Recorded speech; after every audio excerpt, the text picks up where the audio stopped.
पशुपतिनाथ मन्दिर काठमाडौँको मुटुमा बागमती नदीको किनारमा अवस्थित हिन्दूहरूको सबैभन्दा पवित्र तीर्थस्थल मध्येको एक हो। यो मन्दिर भगवान शिवलाई पशुपति अर्थात् पशुहरूको स्वामीको रूपमा समर्पित छ। यो मन्दिरको आध्यात्मिक महत्व र ऐतिहासिक गहिराई त छँदैछ, तर यहाँका रहस्यमय कथाहरू, पुराणमा आधारित किम्वदन्तीहरू र स्थानीय विश्वासले यो ठाउँलाई झनै रोमाञ्चक र गहिरो बनाउँछ। पशुपतिनाथका विभिन्न रहस्यबारे अलिकति गहिरो कुरा गरौँ। पशुपतिनाथसँग विभिन्न कथाहरू, विश्वास र केही अनौठा कुराहरू जोडिएका छन्। पञ्चमुखी शिवलिङ्गदेखि 72 सालको भूकम्पमा समेत केही असर नपुगेको पशुपति मन्दिरको रहस्यको बारेमा यो भिडियो सुरु गरौँ। पशुपतिनाथको मुख्य आकर्षण भनेको गर्भगृहमा रहेको पञ्चमुखी शिवलिङ्ग हो, जसको उत्पत्तिको कथा सुन्दै जो कोही पनि आनन्दित हुन्छन्। विभिन्न पुराणहरू, खास गरी स्कन्द पुराण र शिव पुराणमा भनिएको छ, एकपटक भगवान शिव र पार्वती मृग अथवा हरिणको रूपमा बागमती नदीको रमणीय जंगलमा रमाउँदै थिए। जब विष्णु सहित अन्य देवताले शिवलाई आफ्नो मूल रूपमा फर्काउन खोजे, शिवले उनीहरूलाई छल्न खोज्दा उनको सिङ भाँचियो। त्यही सिङबाट पञ्चमुखी शिवलिङ्गको उत्पत्ति भएको विश्वास गरिन्छ।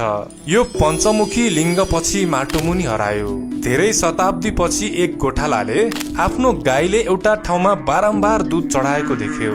उत्सुकताले खन्दा त्यहाँबाट चम्किलो 5 मुखी शिवलिङ्ग प्रकट भयो, जुन अहिलेको मन्दिरको गर्भगृहमा स्थापित छ। यो लिङ्ग आफै प्रकट भएको मानिन्छ र यसको 5वटा मुखले शिवको 5 रूपहरू सदोजात, वामदेव, अघोर, तत्पुरुष र ईशानलाई प्रतिनिधित्व गर्छ।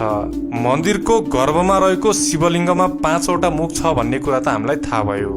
यी 5वटा मुख मध्ये पूर्वतर्फकोलाई भनिन्छ तत्पुरुष, जसले ज्ञान बुझाउँछ। पश्चिमतर्फ भनिन्छ सदोधन, जसले सम्पत्तिको प्रतिनिधित्व गर्ने गर्छ। उत्तरतर्फकोलाई भनिन्छ वामन, जसले दम्पति बुझाउँछ। दक्षिणतर्फकोलाई भनिन्छ अघोर, जसले शत्रुनाश बुझाउँछ र आकाशतर्फकोलाई ईशान भनिन्छ। यो तथ्यको ऐतिहासिक पुष्टि भने छैन, तर यसले पशुपतिनाथको रहस्यलाई झनै बढाउँछ, किनभने धेरै ठाउँमा पञ्चमुखी शिवलिङ्ग पाइँदैन। गर्भगृहको गोप्यता र पुजारीहरूको विशेष अधिकार। पशुपतिनाथको गर्भगृह जहाँ यो पञ्चमुखी शिवलिङ्ग छ, त्यो ठाउँमा केवल 4 जना भट्ट पुजारीहरूले मात्र पस्न पाउँछन् वा पूजा गर्न पाउँछन्। यी पुजारीहरू दक्षिण भारत, खास गरी कर्नाटकबाट छानिन्छन्, किनभने उनीहरू वेद र शास्त्रमा पारङ्गत हुन्छन् र कडा धार्मिक नियमहरू पालना गर्छन्।